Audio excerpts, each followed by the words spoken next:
So, welcome back. Want everyone to know how appreciated they are. This is Bill, and I'm going to do a really cool, quick little potato dish. It's gratin potatoes. Just want to show you some of the kind of tricks that I do. Make this really simple. It's really great because once you get it all put together, it goes in the oven. You kind of forget about it for a while. The prep work though was just minimal. That's what I really like about it, and I make this quite a bit, so we're going to have fun with it. So first off, I got 4 tablespoons of butter that I'm melting in here, and this is kind of a really nice kind of French kind of potato thing, and I'm actually making this ahead of time, but I'm going to serve it tonight for dinner with some chicken cordon bleu, and so I want this to have a little extra kind of sauce to it because that's going to really help flavor the chicken. Alright, we're just about done.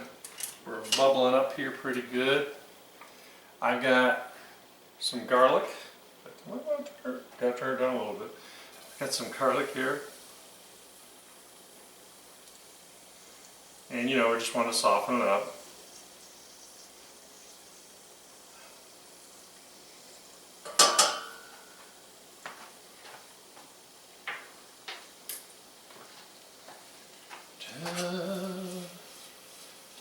I love that butter and garlic. Just need a few twists of pepper. You know how much I love pepper, so we're going to twist and twist here a little bit.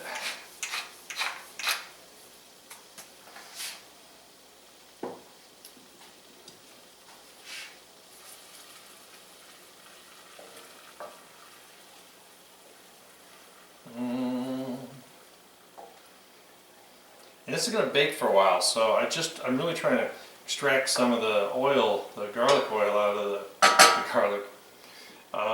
So I'm not really too worried because it's going to roast in the oven and kind of make everything happy.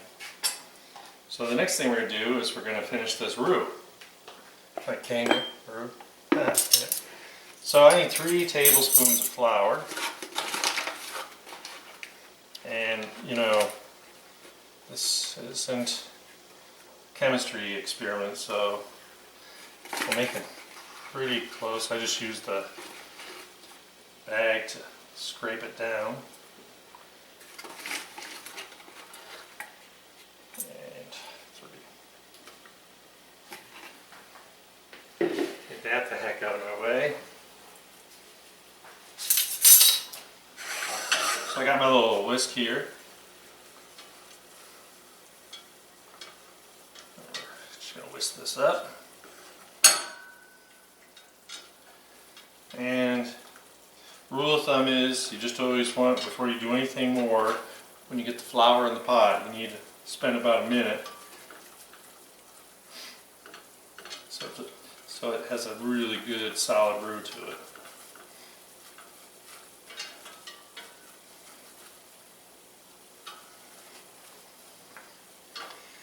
So I'm thinking I need about 3.5 cups, 3.5 cups. Like I said, I'm going to make it a little extra. So let's get started. I've got 3.5 in here, and we'll see if I need it all.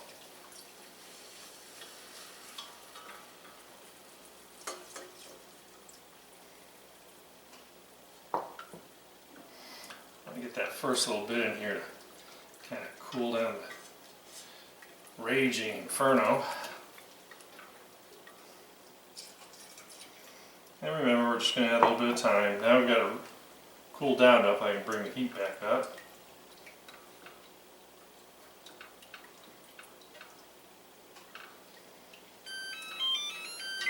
Oven's up to temperature, 375.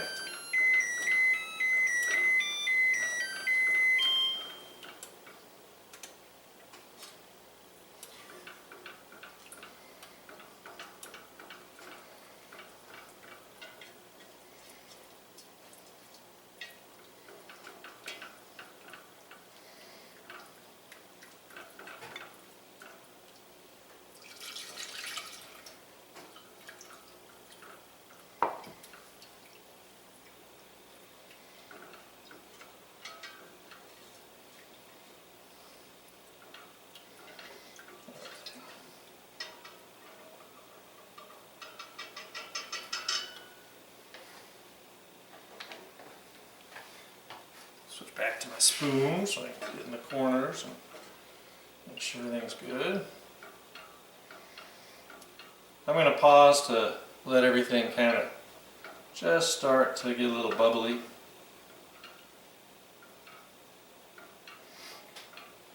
And while I'm patiently doing that, let's season it up a little bit. So all I did was I picked a few thyme sprigs, and I just want it to have some time to cook in here, so that's why I want to get it in now.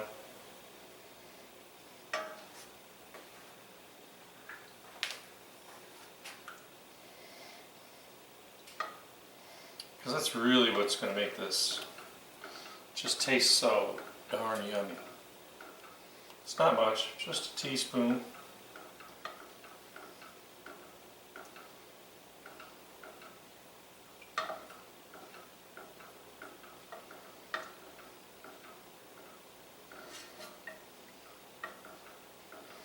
It's all nice and thick. Looks like I'm only going to need about 3 cups.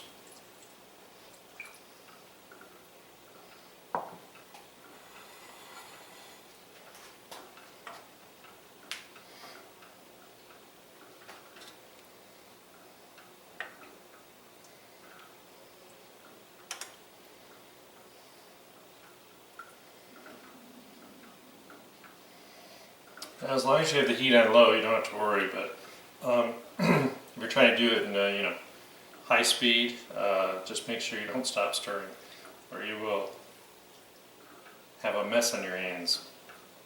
You'll scorch the whole thing to the bottom of the pan.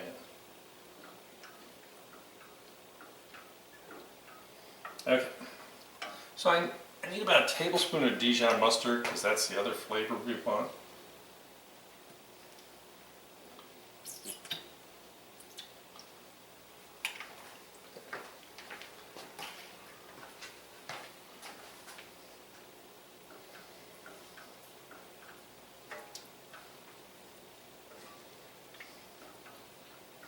So we're getting this all nice and toasty.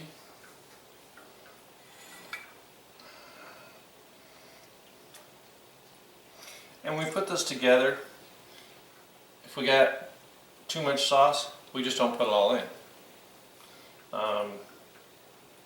It's not going to kill anything. If you feel like you don't have enough, guess what? I'm going to have this reserve half a cup, quarter cup of liquid milk that I can pour in there. And make sure you use whole milk or half and half. The higher the fat content, the less likely it is to kind of break, come apart when it's cooking in the oven. And we're going to use russet potatoes for the exact same reason. High starch content, so it's going to help everything bind better. Alright, so you just have to have a little patience when you're making a good sauce like this.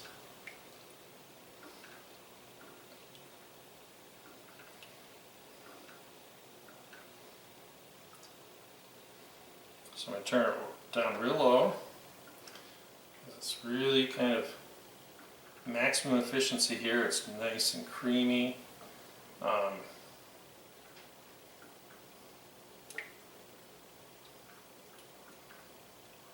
show you when I put it all together. So let me move this out of my way. And in true French fashion, we're going to use Swiss cheese. Gruyere would be, the real true thing. But I just want about a cup of either one in here.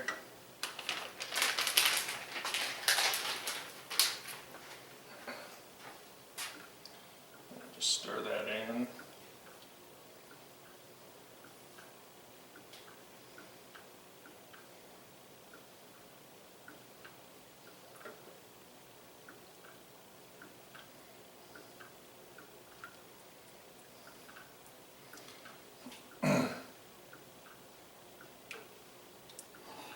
Turn it off. I'm going to set off the heat because it's really done all its cooking. And this is a pretty heavy pot. If you've got light pot or pans that you're using, pots of pans, you can certainly turn it on low and just watch it for a minute. But you can see this is still steaming here, so I think we're all good.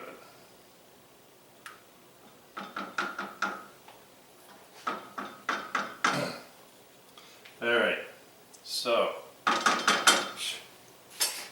I got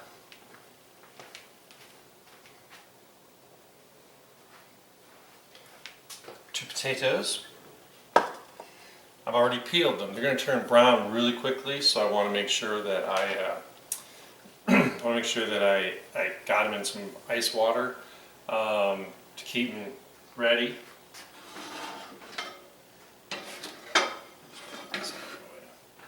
And I know I've mentioned this, but now I'm going to show you.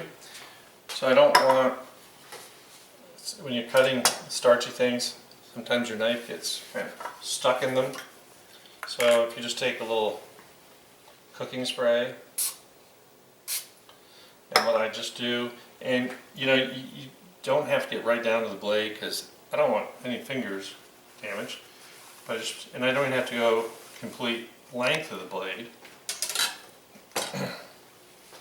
I'm just holding it so that the edge is down on the cutting board, less likely to cut myself. And so I'm going to shake one of these potatoes out. I'm going to show you how much easier this is. So the first thing I want to do is I want to cut it in half lengthwise. So find a place to rest your knife and just push right through. Then what I want to do, because this is a little safer, and I'm not really concerned about waste. I want it to look good, so I'm going to cut one end off, and this piece is going in the sink because we just want these nice thin little pieces.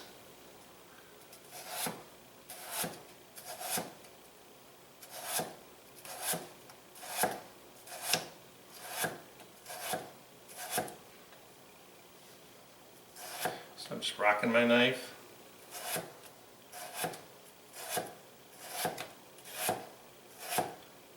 If you ever cut potatoes, you'd be like, wow, that's amazing.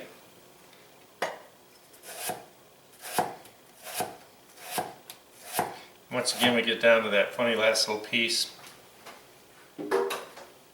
Check that.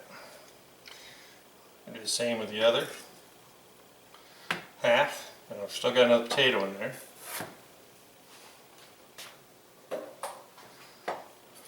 Just gonna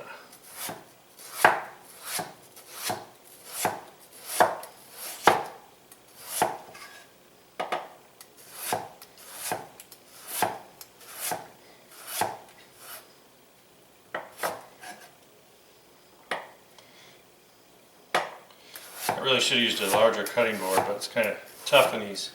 But what I'm going to do, I'm going to show you here in a minute. And this is not a race when you're using the knife, okay? And I do not take my eyes off my hands, because even the best of us, can accidentally do some damage. So I'm going to take. I have my dish that I buttered. It's been in the fridge, and I got some onion that I kind of quartered, sliced, and I just want to get a layer on the bottom here.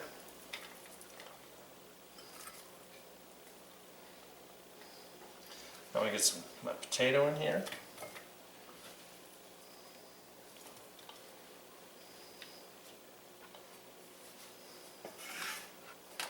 This is a good time for my bench scraper, but it's in the drawer.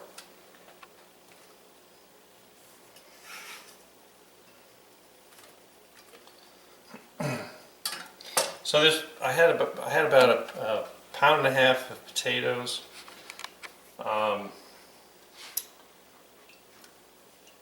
before they were peeled.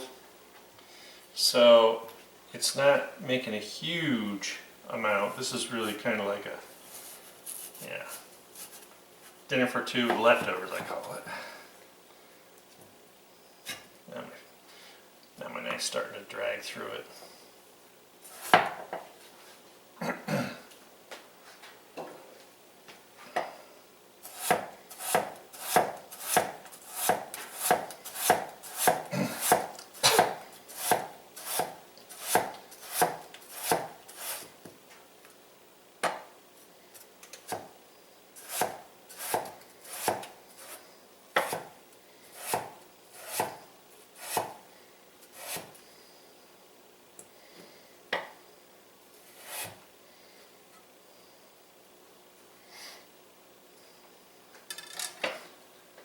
If I want, I could reapply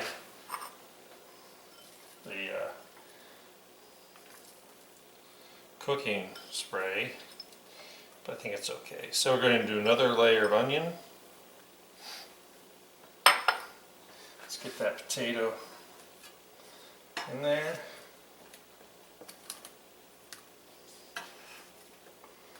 You can see these are pretty thin little cuts. So really, to cook them, what we're going to do is we're going to cook them covered to get the potato cooked for just about an hour, and then we're just going to uncover it and cook it just to get a little color on top, just to brown it.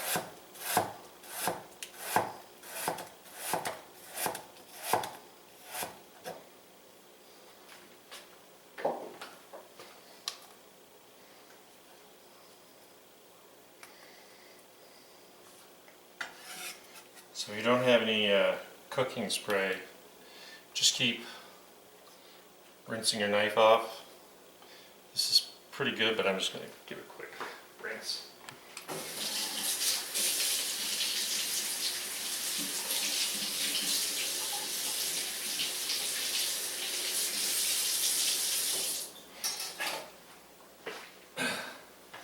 All right, I'm going to move this out of the way. The moment of truth. Oops. Cool just enough to get a little skin on top, so let's give it a quick stir.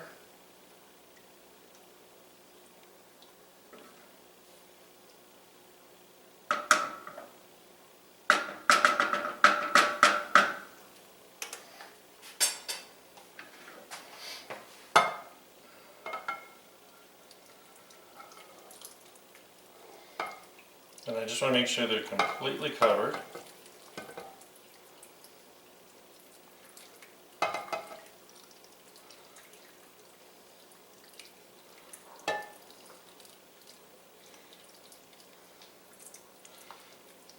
Probably had a little bit too much, but that's all the garlic and good stuff, so guess what? It's going in there.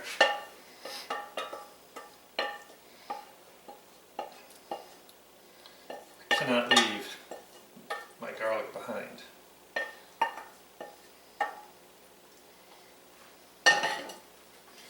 So I just want to kind of push it around, make sure the potatoes are floating and even and beautiful.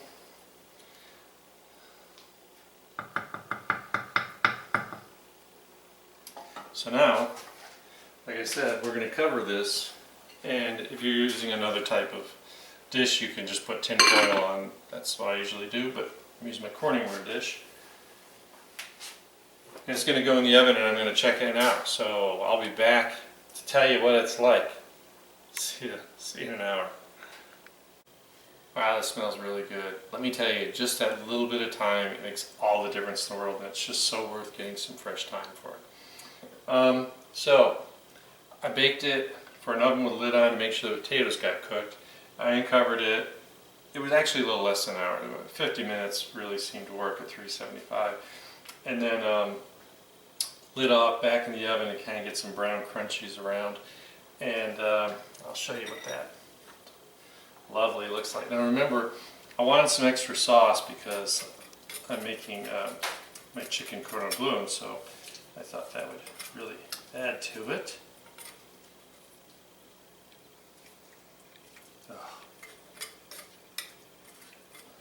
I just want to stick a fork in and eat it.